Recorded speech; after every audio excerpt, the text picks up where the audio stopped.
What's good, YouTube? It's your boy Jay coming at y'all with this reaction video. So look, man, we are feeling better. So the energy's gonna be up a little bit more. We've been taking that medicine. You know what I'm saying? That little medicine. But we got something very interesting that WrestleMania just uploaded. Brock Lesnar's back news. CM Punk running backstage. Undertaker's comeback denied. Let's check it out.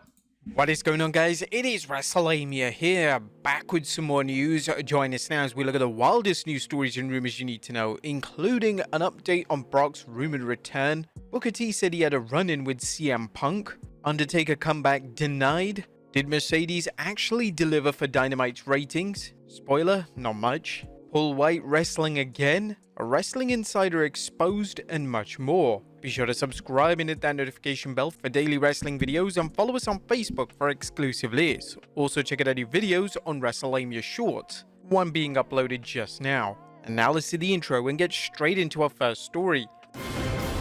Let's check it out.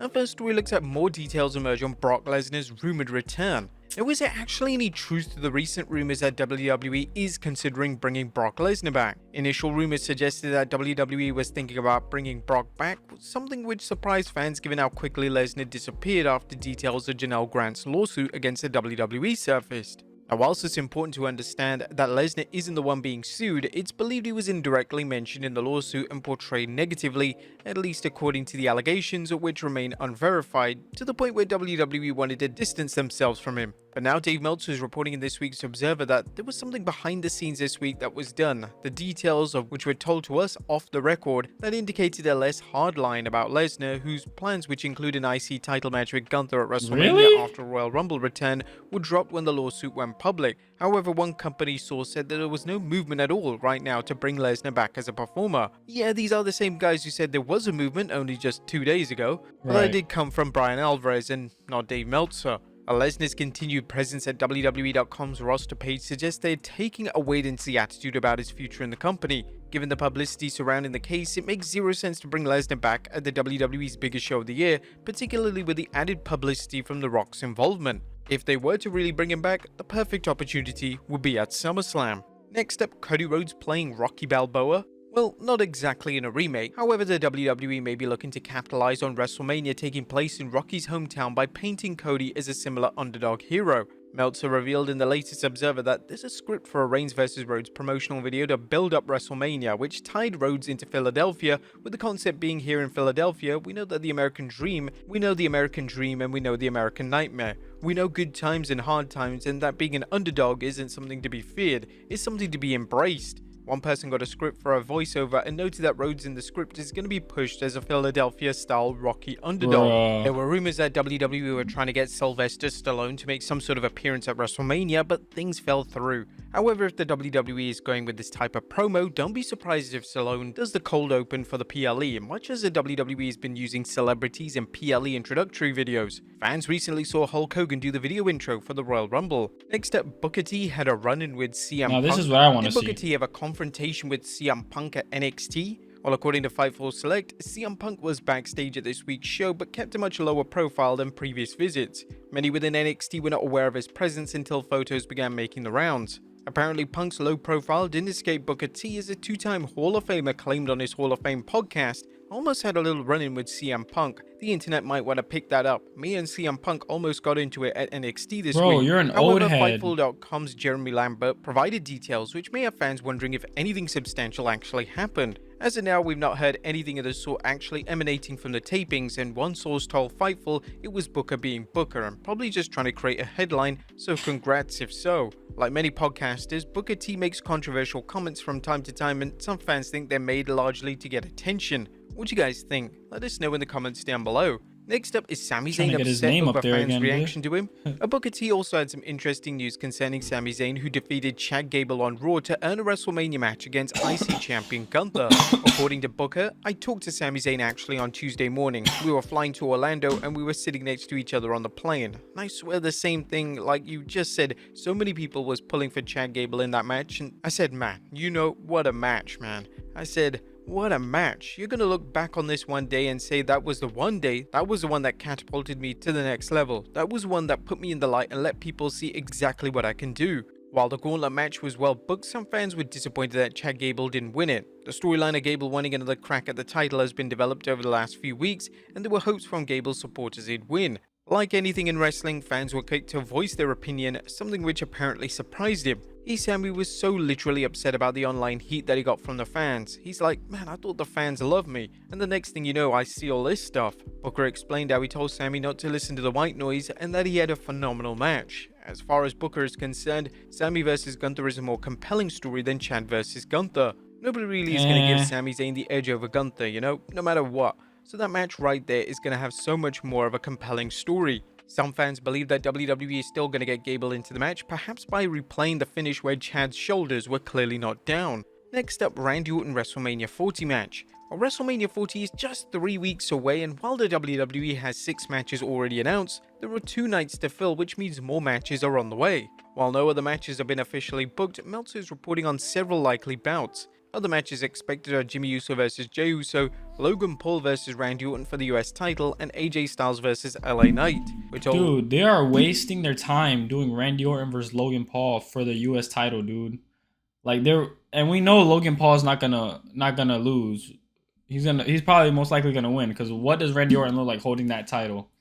You know what I'm saying? Like, if they bury Randy Orton like that, that's gonna be such an embarrassment. You know what I'm saying? Like, weeks ago about all 3 being on the show, and they've continued since then to build those matches. In addition, there will be a 6-pack ladder match for the Undisputed Tag Team Championship, with the WWE currently booking qualifying matches to see which 5 teams will battle Finn Balor and Damian Priest. As for the women's tag titles, Meltzer mused that could end up as a multiple team match since they are pushing a lot of different women's tag teams right now. What do you guys think of the card so far, and what do you guys think of Randy Orton facing Logan Paul, and do you think Kevin Owens will be in the mix somehow? Let us know in the comments down below.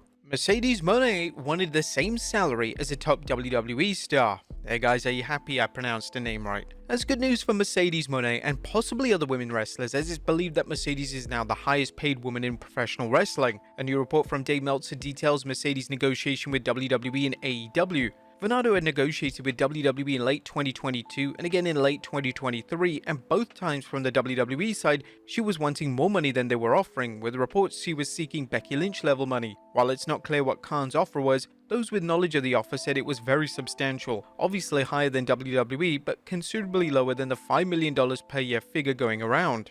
Whatever the exact amount, it seems like Mercedes negotiated a big payday, and one that will not only benefit her but other women. One WWE woman star noted to us that they were hearing that the number was enough to make her the highest paid woman in professional wrestling, and that they were thrilled at AEW for making the offer and happy for her to have accepted it, because in the long run it means a better market for the top women wrestlers, noting, "I think it sets a standard that women should be paid too." Fans and journalists are eager to see how Mercedes will affect AEW's ratings, which does bring us to our next story, as did she deliver? Now the ratings are in for her debut on Dynamite, so did she actually help Dynamite's ratings? Wrestling Inc.'s Raj Giri tweeted on the ratings saying AEW Dynamite ended up with 801,000 viewers, up 3% from last week, with a 0.27 18-49 rating, which was even. Year over year, the show was down 6% in total viewers, while the 18-49 rating was even. He also commented on the rating saying, "Obviously it's a big disappointment for such a loaded show that featured Mercedes' AEW debut. Okada's first Dynamite match since signing with AEW, and Samoa Joe defended the AEW title against Wardlow, but Mercedes wasn't ever advertised, so it's possible next week we'll see a bump." Now it is worth pointing out that a segment brought in 1 million viewers, a reported 70,000 more than last week's opening segment, and that the ratings declined from there. The main event, Rio vs Willow Nightingale, brought in 627,000 viewers, which doesn't seem good for your main event. Next up, Undertaker comeback denied. Now it's hard to walk away from the ring, something the Undertaker is dealing with, as the WWE icon recently spoke with fans on a Patreon Q&A, revealing he still feels a void from when he used to perform. Nonetheless, the Phenom made it clear, no, there's not one more match. It was just like, I just got back from Australia, I was tired and I knew I had a lot of stuff coming up, and that was just me feeling comfortable saying it. Don't expect it, there's not one more match, don't even start. Taker also mentioned that he said to his wife that he was going to make an in-ring comeback. "It's still tough for me, I'm still coming to grips with it, and I may or may have not said to my wife recently that I was going to make a comeback. Fortunately, I think I've talked myself out of that." Good, Personally, I think it's legacy, good that Taker has talked himself out of a comeback, as it's just not needed. He also Right. joked that he would have come out for one more match with Sting if he didn't retire. Next up, a Wrestling Insider exposed. Has Wrestling Insider Boozer Wrestling's identity been exposed? Boozer, aka Better Wrestling Experience, has been providing scoops for fans for some time now, but now Hey. some believe they know who he or she is. This X account tweeted who Boozer really is. Let's call his real Twitter account as X for now. Boozer once stated he's a Liverpool FC fan, same as our X guy. Boozer speaks Arabic, same as our X guy. His CM Punk return stuff was 100% right, confirmed. So it seems that Boozer was actually an Arabic commentator. There were also rumors going around that it was Jason Jordan, but that doesn't seem to be right. It seems that right after the post, Boozer has since deleted his Twitter account. So it seems that somebody really did expose him. Next up is WWE changing the pre-show format. A good fan see a change in the format to WWE's PLA pre-shows. PW Insider reported they want to have more of a live, high-energy, free-flowing discussion about the big shows that are taking place later that day and some of the big matches. They're working on some format changes. Considering how meaningless the pre-shows often seem, it shouldn't take much effort to improve them. But adding an enticing match to each pre-show would definitely be a good start. And finally, is Paul White wrestling again? Last but not least, Paul White is letting the wrestling world know to get ready for his return to the ring. He posted a quick video on Instagram of him taking out the trash literally and letting fans know he'll be back soon. Just when remains to be seen. But there you have it, folks, the wildest news stories and rumors you need to know. Be sure to leave your comments down below, and I'll see you next time. Well, y'all, we've seen the updates and the little bit of news that came out. Like, comment, subscribe. Let me know what you guys think down below. Peace.